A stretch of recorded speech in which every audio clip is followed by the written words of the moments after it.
Sueños y realidades del descubrimiento de América. Yo no titularía esto de me parece pensador marginal uruguayo. Pues hay algunos macanazos que se tenían por ciertos un poco antes y un poco después del descubrimiento.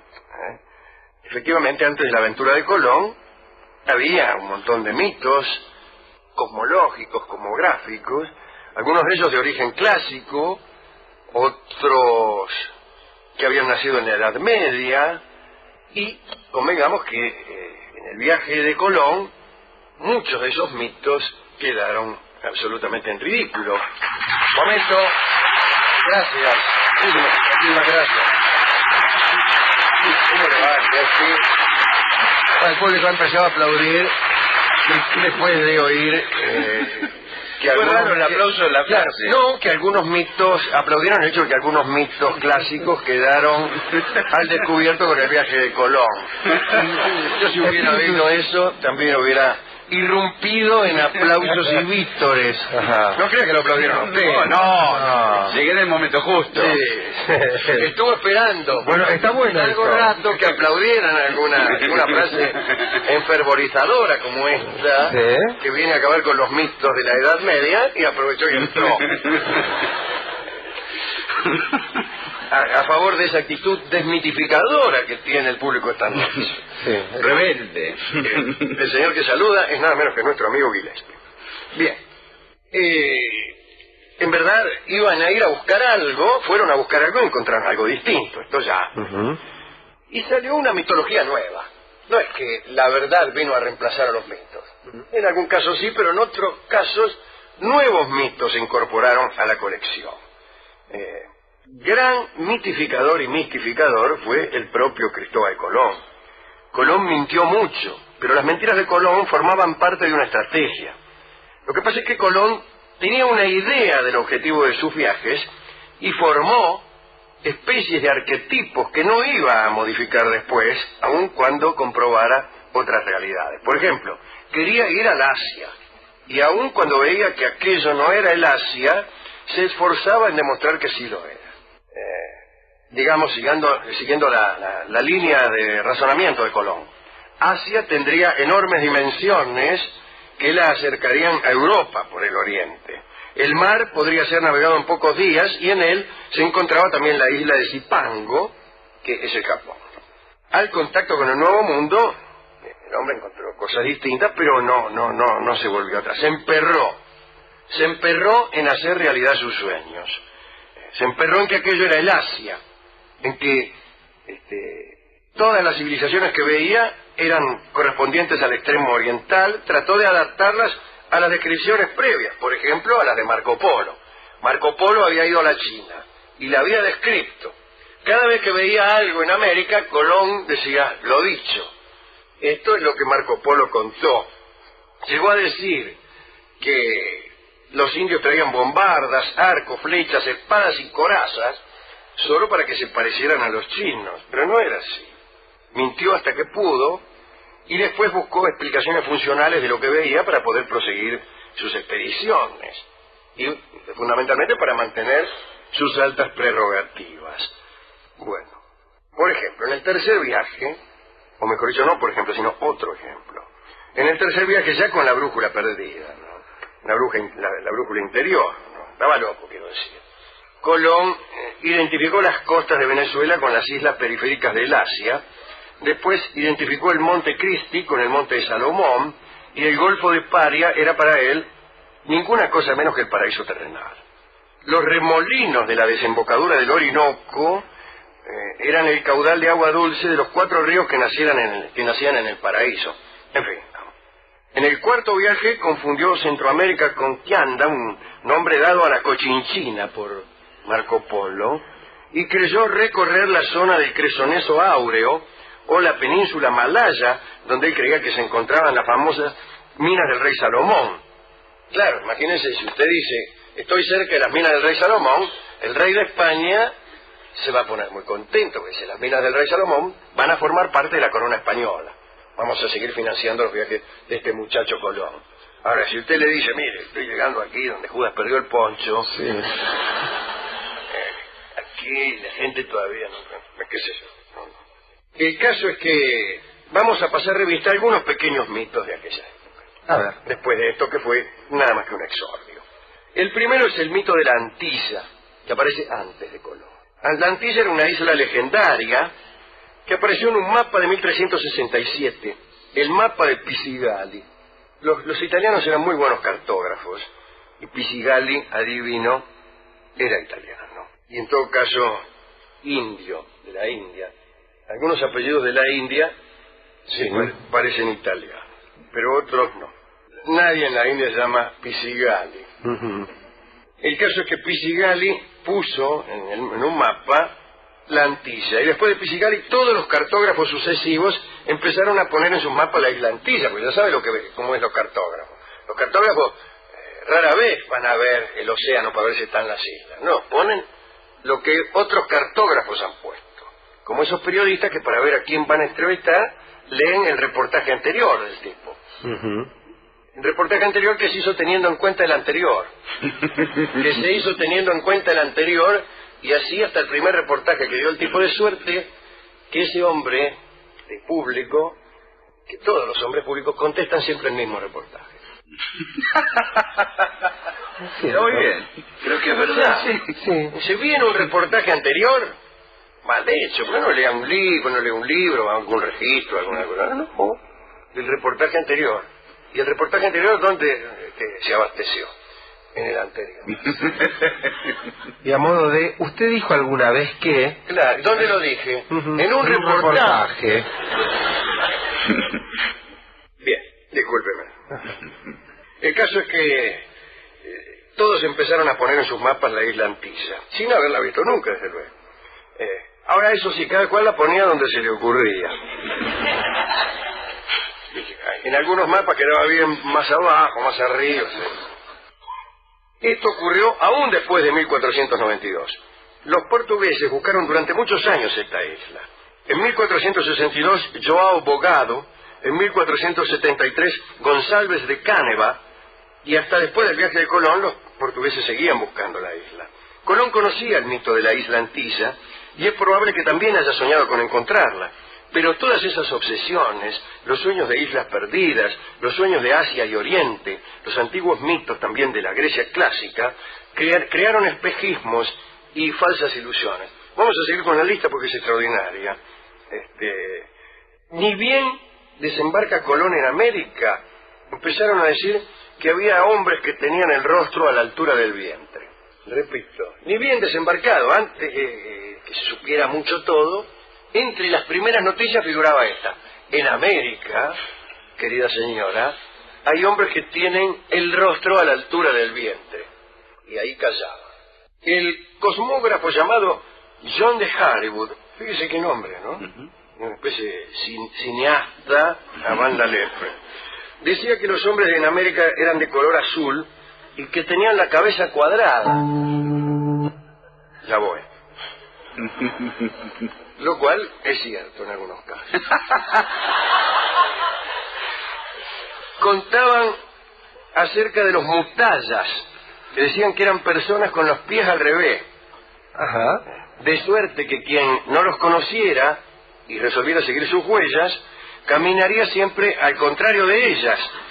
Los seguirían para el lado de donde venían, no para el lado donde iban, ¿no? Contaban que los pigmeos se amputaban los dedos según se iban muriendo los miembros de su familia, hasta que no le quedaban dedos, o miembros de su familia. Aquí en Córdoba se hablaba de los comechingones, que según parece vivían bajo tierra. En el Paraguay, de los cariguá de la selva, que tenían el cuello tan corto que no sobresalía de los hombros. Me recuerda a muchas personas que yo conozco. Un poco desacogotadas. Hablaban de los gigantes. Esta fue una leyenda bastante considerable, tanto que en History Channel todavía pagan expediciones para buscarla. Cuando llegó Sebastián Elcano, completando la vuelta al mundo de Magallanes, a Sevilla, en 1522, se difundió el relato de que los compañeros de Magallanes habían visto gigantes en la bahía de San Julián, en 1520, en la Patagonia, y un siglo después, en su historia del descubrimiento, población y conquista del Río de la Plata, el amigo Ruiz Díaz de Guzmán, habló de los Patagones y cuenta cómo los marineros de Magallanes habían capturado a uno. Parece que se le habían tirado 10 tipos encima y así habían podido reducirlo. Lo habían tratado bien al principio, al gigante, pero después se quiso rajar, lo ataron y entonces el gigante se enojó y se murió. Se negó a comer y se murió. Calculan que tenía unos 15 pies, o sea, unos 4 metros. Era alto, sí. La verdad, en NBA estaba bien. En la conquista del Perú también se creía que debía lucharse contra gigantes, y Fray Pedro Simón, en sus noticias historiales, dice que habían hallado sepulcros donde había huesos enormes. Lo más probable es que se tratase de huesos prehistóricos confundidos con restos humanos. Pero bueno, no es el propósito de este programa dar explicaciones. Hablemos de los caribes. Aquí hemos contado no hace mucho el viaje de los argonautas y hemos mencionado quizá a los calibes. Homero los cita en la Ilíada. Heródoto dice que, sojuzgados por Craso, andaban los calibes por ahí. Virgilio dice que fueron los primeros en extraer hierro de las minas. Calibe en hierro, en hierro no, en griego es hierro. En hierro es griego. Sí, sí. Pero en griego pero se habla más el griego que el hierro. Sí. Claro. Por ahí vivía, no por ahí, en realidad, los argonautas iban a un país donde estaba un amigo de este programa llamado Eetes, un nombre extraordinario. Y estos calibes, que vivían cerca de Eetes, de los pagos de Eetes, eran un poquitito antropófagos. No es necesario. Y vivían cerca de los escitas, que eran bastante antropófagos. El caso es que Colón empezó a decir que había una tribu llamada Carib o Cariba, y que todos le temían. Ahí se mezcló la idea de que los calibes, aquellos de los griegos, tenían algo que ver con aquella tribu, que en realidad era llamada por los indios Galibi, Caraibe, o en realidad ellos mismos se llamaban Carina. Carina Biorley. Sí. Que es antropófaga. Caribe, ¿cómo se llama esta tribu? Y el indio Caribe decía en su idioma Carina Biorley, que quería decir, me los como a todos. Sí, claro.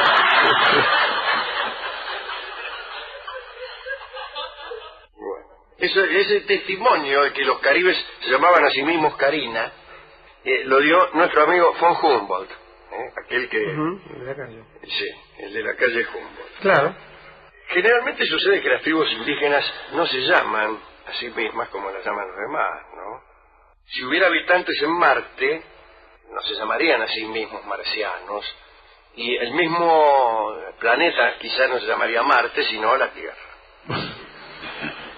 Aquí los indios pampas jamás supieron que eran los indios pampas. Así mismo se llamaban los gente, la gente, que pampa, que sabían ellos. Otros sueños. El sueño de la fuente de la juventud, del cual hemos hablado alguna vez, ¿no? Nuestro amigo Juan Ponce de León, un hombre muy valeroso, que ya sintiéndose envejecer, oyó hablar de la fuente de la juventud, fue a ver si la encontraba. El tipo sintió decir que la fuente estaba por ahí, por Florida o por el Golfo de México. En realidad se hablaba del río de la juventud más que la fuente. Y se fue Ponce de León a recorrer aquellas regiones tremendas en aquel entonces. Peine de ríos hay ahí. Y él decía que uno de esos ríos era el de la juventud. Empezó a recorrer toda la costa del Golfo de México y se bañaba en todos los ríos, que había centenares de ríos. Se bañó en todos. Después, tras las huellas de Ponce de León, fue Hernando de Soto, que dio su vida y su nombre a una marca de automóviles. Sí. Tenía la marca de automóviles de Soto, eso se llama así por Hernando de Soto, no por otra cosa. Tenía como un cacique, ¿se acuerdan? La punta de... Y de Soto tampoco encontró la juventud, y sí la muerte, lo mismo que Ponce de León. Los dos murieron. A de Soto lo ensartaron como chorizo de croto unos indios flecheros que había por ahí, que no habían oído nada de fuentes de la juventud, pero sí de flechas. También está la leyenda de las 7 ciudades Cisbola. Discúlpenme. ¿Perdón? Parece que 7 obispos portugueses huyeron de la invasión musulmana al perder don Rodrigo el reino de Portugal en manos de los musulmanes, y se fueron, ¿no? Y después empezaron a decir que estaban en Norteamérica y que habían fundado 7 ciudades que estaban llenas de oro, etcétera. Se juntó esto con una leyenda indígena de los Nahuatl, de 7 tribus que habían emigrado hacia el norte, o que había un señor llamado Fray Marcos de Niza, que estaba convencido de que en lo que hoy es el territorio de los Estados Unidos existían 7 ciudades llenas de riquezas, etcétera, etcétera. Bueno, de todos estos cuentos surgió un afán que se tradujo en expediciones que fueron a buscar las 7 ciudades, ninguna tuvo éxito. Están las Amazonas. Recuerdan ustedes, ¿no? Las Amazonas forman parte de los mitos griegos, vivían en el Cáucaso, y eran mujeres que solamente recibían hombres, recibir es un eufemismo, una vez al año. Una vez por año se apareaban, vamos a decirlo así. Y después, si es que tenían un niño, lo enviaban con los hombres, y si era niña, la retenían y vivían mujeres solas. También sabemos que eran muy guerreras, etcétera, etcétera. Cuando llegaron los españoles a Sudamérica se encontraron con algo parecido, con el relato de algo parecido. Oyeron hablar de mujeres que no recibían hombres, sino cada tanto, o que estaban reservadas, y esto realmente existía. Le decían que vivían en 5 casas muy grandes, y hasta el nombre creyeron escuchar era igual, Amazonas. En realidad habían escuchado mamaconas, y deben haber oído hablar a gente que a su vez había oído hablar de las vírgenes del sol, o de las mujeres que le estaban reservadas al Inca, mujeres que casualmente vivían en 5 casas muy considerables. Es decir, cuando uno viene con los sueños armados y con unos mitos muy establecidos en el marote, enseguida cree ver una sirena donde en realidad hay una foca, ¿no? Hay un bicho que anda en el Golfo de México, que es de la familia de las focas, y algunos conquistadores creyeron ver sirenas, ¿no? En fin. Pasa como decía Schopenhauer, que pasa cuando uno mira las nubes. Uno encuentra formas, pero esas formas ya estaban dentro de uno. Kant también decía cosas parecidas. Y vos mirás las nubes y te propones encontrar un cordero, y claro que lo encontrás. Una cara, un carro, pero esa idea ya la tenés vos. Y así pasó con estos muchachos, ¿no? Venían con tanta gana de encontrar maravillas y las encontraron porque ya habían pensado en ellas y ya estaban dispuestos a encontrarlas. Bueno, de todos modos, yo creo que lo que encontraron fue mucho más fantástico que lo que esperaban. Y fue ni más ni menos que este mundo en que nos toca vivir. De todos modos, me gusta, me simpatiza esta fantasía como extravagancia y como pieza de conversación. Y es por eso que me gustó recorrer esta colección de mitos. ¿Cuál le gustó más? El del Río de la Juventud. Claro. ¿Quién pudiera, no? ¿Quién pudiera? Y yo creo que no hay otra cosa que la juventud. No hay otra cosa. Hay un cuento medio triste que yo escribí muy torpemente, quizá, pero que contiene esa idea. Un tipo va a buscar unos carnavales que él había disfrutado mucho cuando joven, y encuentra los carnavales y ve que no eran muy divertidos. Y se encuentra con una mascarita que lo conocía desde antes. Dijo, el secreto del carnaval es que no hay otra cosa que la juventud. Lo divertido que tiene el carnaval es ser joven. No hay otra cosa. Y yo creo que no hay otra cosa. No hay otra. Todo lo demás son cuentos. Todo lo demás son cuentos. Que sí, que uno en el fondo del corazón, que después de todo, que quién sabe, que la paz que dan los años. Cambio todo eso por la juventud. Lo más que puede hacer uno es retrasar la partida de la juventud, retenerla, tomarla de las faldas, engañarla con canciones, con razonamientos, con embelecos y con movimientos rápidos, ya que la juventud, en cuanto ve que uno camina lentamente, se va. Entonces uno solo puede engañarla también, con rapidez, pero también con inteligencia. La juventud es sensible a eso, pero fatalmente cuando pasan los años uno alguna vez se levanta de acá. Y ahí lo vio. Qué cosa grande ser joven, dice uno. ¿A quién quiere dedicar esta charla, querido Rolón? Y bueno, a los que resisten al tiempo como pueden, Alejandro, pero con armas dignas, ¿sí? Tratando de ser mejores, más inteligentes, más sensibles, componiendo cada vez mejores versos o mejores canciones. Pensaba que este peligro, ¿no? Digo, este peligro de ir y encontrar un milagro y perdérselo porque uno andaba buscando orégano. Sí, este es un peligro que también nos puede pasar a todos nosotros, de ir ya con lo que deseamos traído de fábrica y encontrar algo que por ahí es muy superior. Tiene mucha razón. Y nos lo perdemos por un cacho de orégano. Hay que traer el deseo en la mano. Discúlpeme la frase que parece un poco obscena. Sí, no, bueno, pero...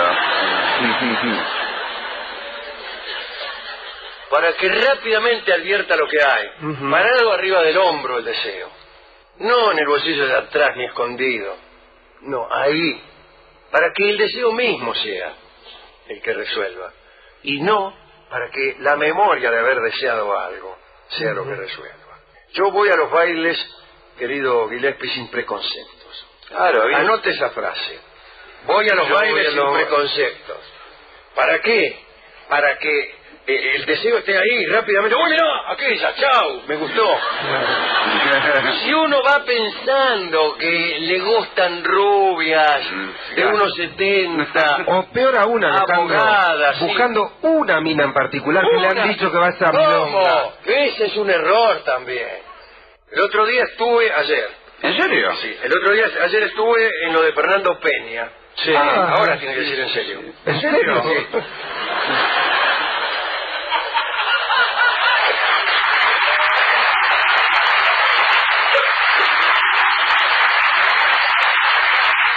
Y me dijo, pida 3 deseos. ¿Qué? ¿Por qué? Me quejé, ¿qué es esto? Es un cuento viejísimo que le hacen a uno, un viejo timo. Te concedo 3 deseos. Respuesta, no me bastan. Claro, quiero más. No me bastan. Qué mala noticia que me concedan 3 deseos. Tengo 10.000.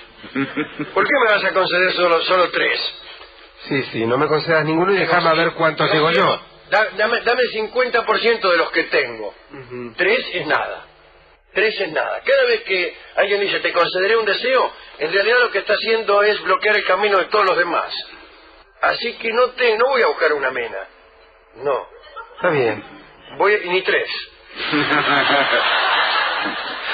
Va a tener que comprarse un micro. Voy a buscarlas todas y después veremos. Después veremos lo que dice la vida y lo que dice esta especie de lechuza que es mi deseo, que la llevo parado en el hombre, que se da cuenta antes que yo, y que me hace accionar antes de pensar.